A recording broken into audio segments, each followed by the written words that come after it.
नथो ईज़ाए।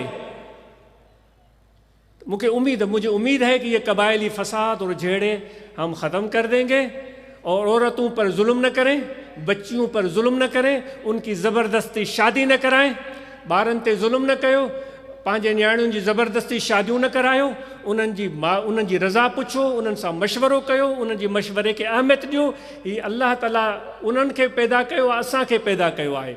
औलाद अव्हांजी मिल्कियत कोन्हे, औलाद अव्हांजी मिल्कियत कोन्हे, औलाद अव्हांजी का जीप कोन्हे, औलाद अव्हांजी का ज़मीन जो टुकड़ो कोन्हे जो अॼु अव्हांजी दिलि चवे थो उनखे तव्हां 5,000 में या 5 लख में विकिणी छॾो। हरगिज़ न, हरगिज़ न, उहे वॾो ज़ुल्म था कनि। पुट जी शादी करायो या नियाणीअ जी, अॼु इक़रार करे उथनि असांजा दोस्त, उन्हनि जी रज़ा पुछंदो, ज़बरदस्ती ऐं ज़ुल्म खां परे रहो। ख़ुशी थींदी कॾहिं दोस्त अचे ख़ुशख़बरी ॿुधाइनि से फलाणे क़बीले जो झेड़ो हो, झेड़ो ई ख़तमु थी वियो। अहिड़ो ॾिहाड़ो अचे त उन्हनि खे असां मोहबत जा हार पारायूं,